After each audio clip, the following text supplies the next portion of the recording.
Okay, and last one, close the door. So I always say so the dragon won't get out.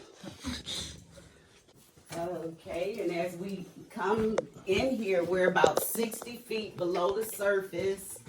And at this time, we always let everybody know. Some people might find that they're claustrophobic. They don't want to stay on the tour.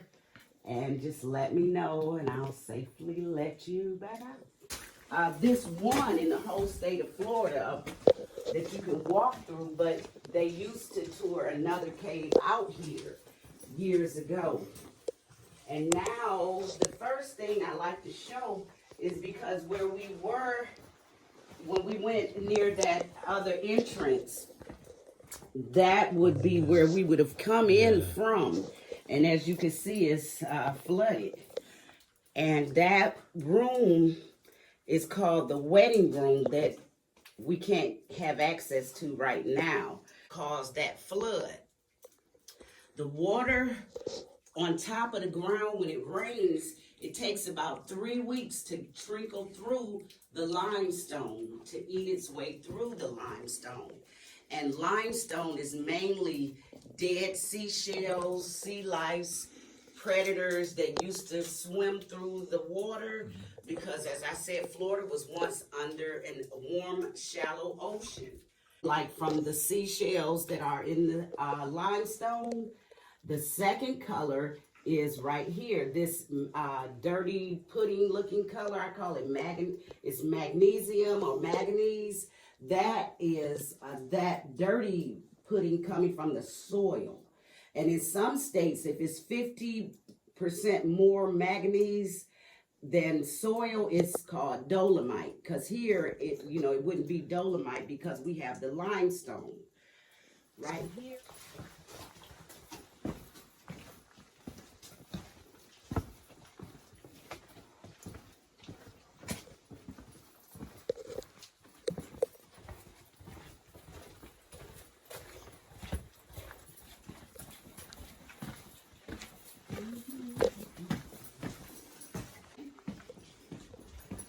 Now this room is the largest room on our tour. And this room is called the South American room. And just like in the last room, we saw why it was called the Donald Duck room and the fracture room. And you might wonder, well, where's South America? Well, if you come up here, when the people that first came in here, they saw this formation up here. They said that it looked like the continent of South America, the way it is shaped. And I've had people from South America confirm that. And they were showing me where Argentina would be, Chile. Oh, I see, I get it. Yeah. That I think they said Argentina would be over there. It is slowly being filled, and each drop is important, and it drops minerals. As those minerals float on that surface, each droplet brings it to the edge of where the water started. And then it gets hardened and it forms these different stair-like patterns. And that is why it's called a rimstone pool. Okay. Here, I'll show you guys proof of that because they discovered a shark's tooth in the ceiling. Okay, right there. Let me get my little pointer back out. That is a shark's tooth right there. And a shark loses about 10,000 teeth in a lifetime. And so since I don't see any skeletal remains, the shark probably just dropped it in the ocean as it was eating something, and it was hidden for probably centuries. But as you can see, they look like a domed in the ceiling. Yep. That's called a solution dome, because as the waters were forcing their way through this area, it was forming the cave. And that's how lakes and rivers or streams from underground are formed when the water hits real hard, and it'll keep doing it till it gets an opening. And that is called a solution dome. And also up in the ceiling, you might see a lot of different seashells. Not be able to see your hand in front of you. Okay, on 3. 1, 2. Okay. Now imagine they worked in that environment and they only earned $30 a month.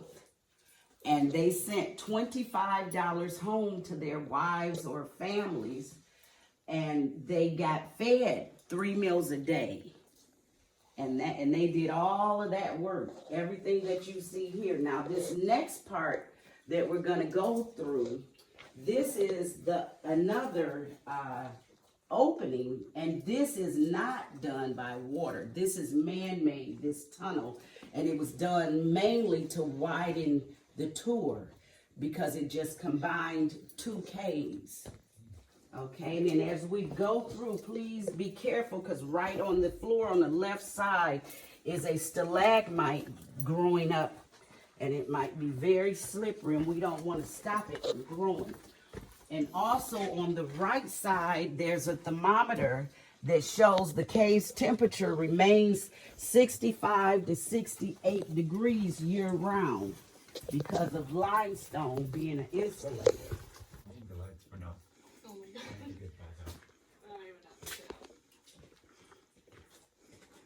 Okay, now in this room, when the people first came in here, they looked at these big towers, and they said it looked like a waterfall.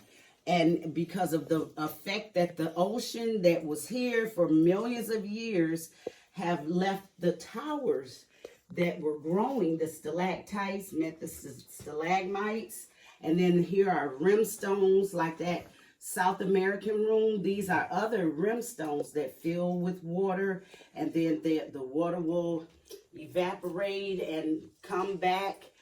They call this the waterfall room because of the waterfall effect.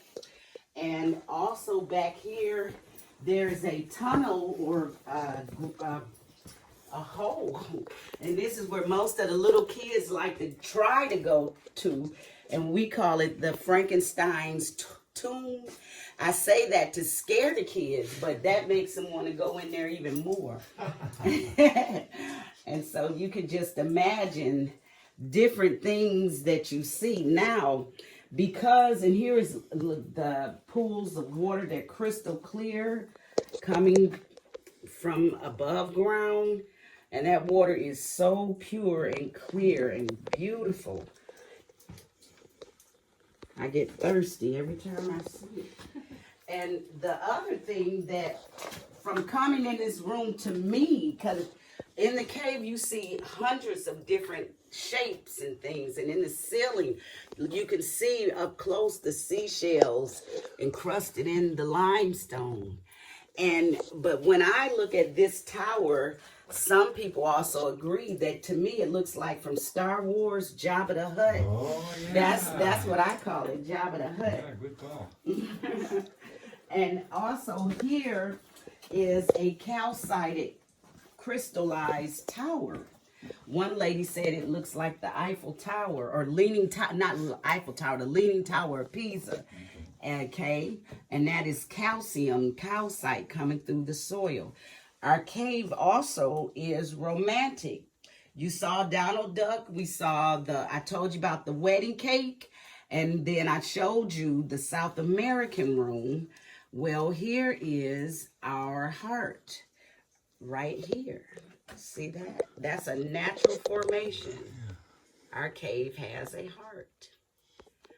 That bacon or pig ears, because of the way it's shaped, and stalagmites growing in this one walkway. You'll see all forms throughout that we have throughout the whole cave.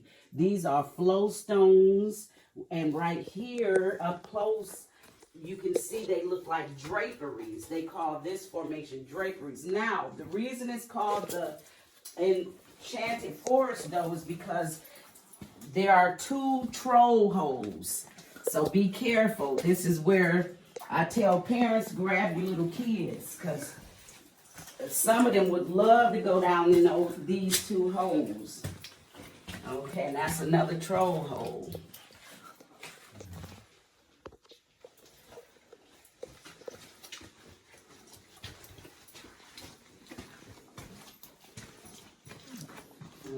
Okay, be mindful of this.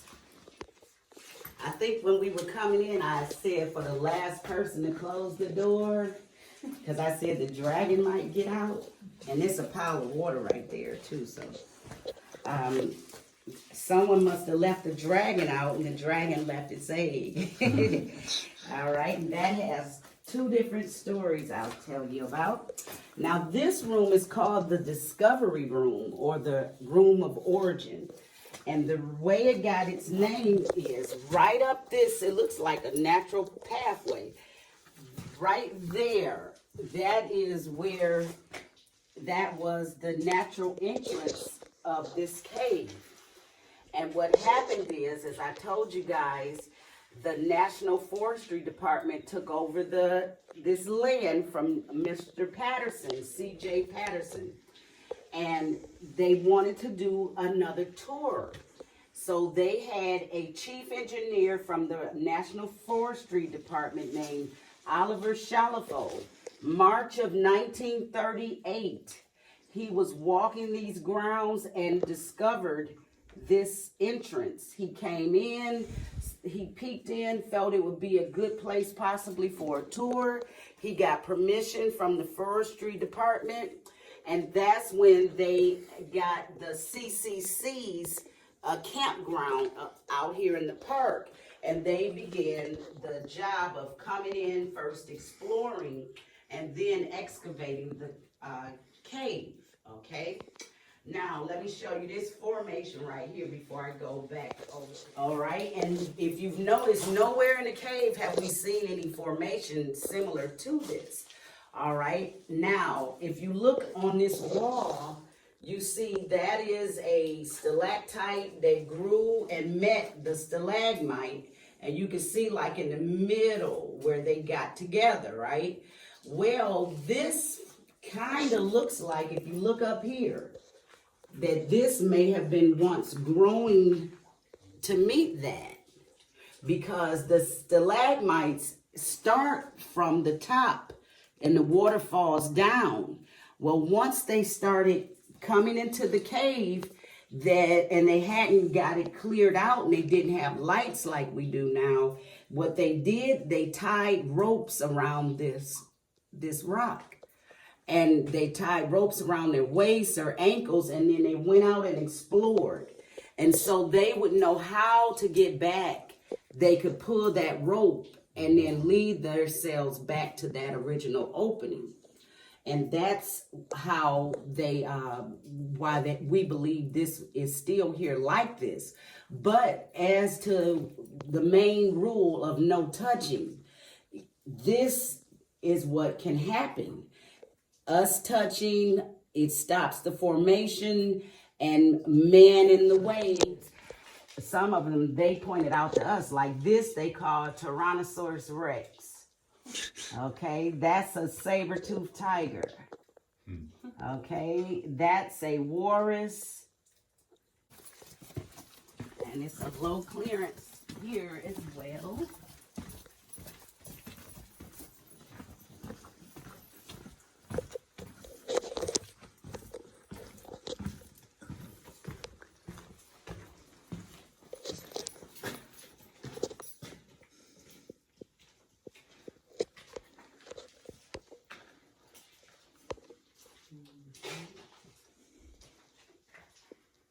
Now, this room, when some of the men who had been in World War I or had been overseas, when they came in this room, they saw this formation And they called this room the cathedral room because they said it looked like the cathedrals in Spain or in Europe.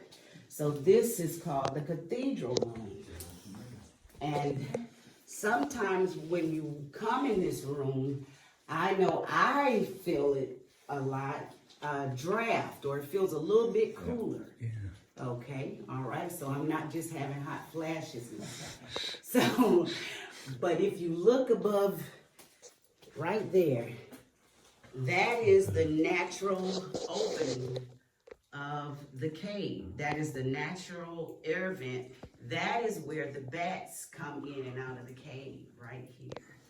Just go to that cave because they want to stay away from us.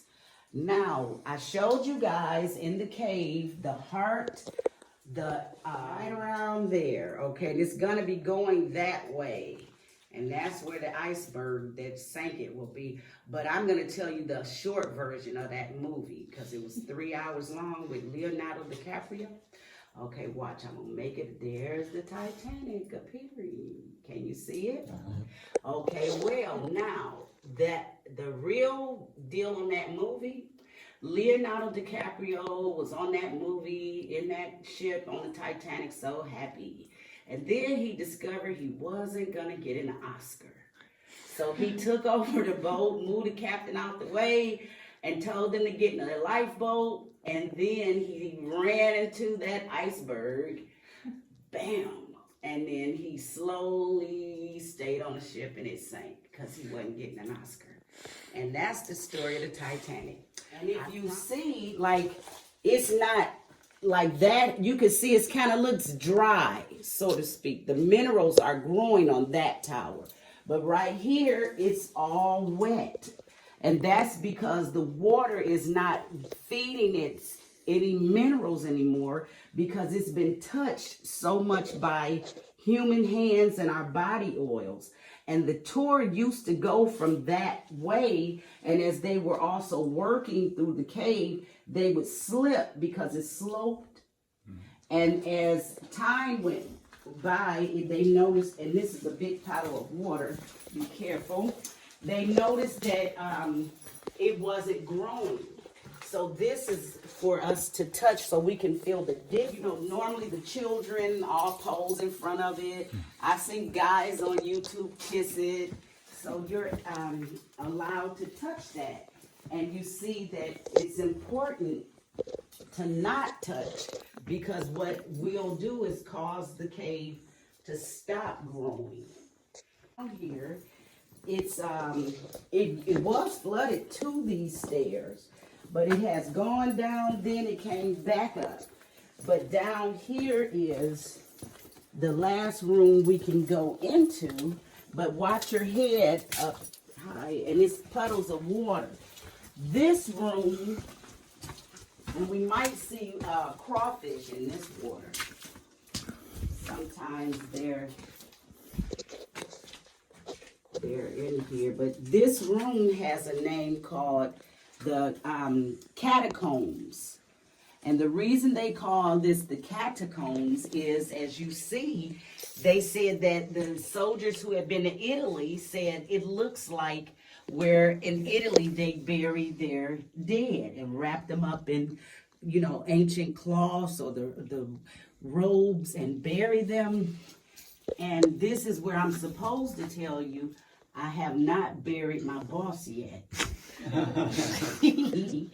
And, oh yeah, you got that. Okay. And the thing also that's important about this room is that you can see this edge around the perimeter of the room. There it is. See, it looks like a sharp cut throughout the whole room. Well, the whole cave that we just toured was predominantly this same width and length, like this. And those young men, ages 17 to World War I vets, they came with pickaxes and buckets. And all where we just walked around, they they chiseled this out by hand. And they did this for 4.5 years, and the work abruptly stopped when our country went into World War II. And most of those young men became soldiers. And that's why the work stopped. And that's when the tour began in 1942. And if you can see way down there where those lights are, that is actually rooms that we would normally be in. And if you go to the museum, one of the rooms is called the round room, that we actually go in, and the ceiling had caved in, but we can walk the whole circumference of the room. And there's something called the tall man's torture, short man's revenge, and the sewing room back there. And so it's flooded. I don't see any crawfish today, but they're in there. Usually once we shine a light on, they'll start scurrying away. But this room also, if you look here, this is not limestone. Like, you won't see the seashells in it. That's coral. And so that's how you really know you're actually under what was the Gulf of Mexico as well. And that is amazing. And so then we just slowly go back the way we came. But you can still see like more of those plates. These are like that dragon egg rock. You know, it's like that. Looks like it might have fallen from up there, but it doesn't look like it's just standing still and was dead or died or whatever. And it's not moving.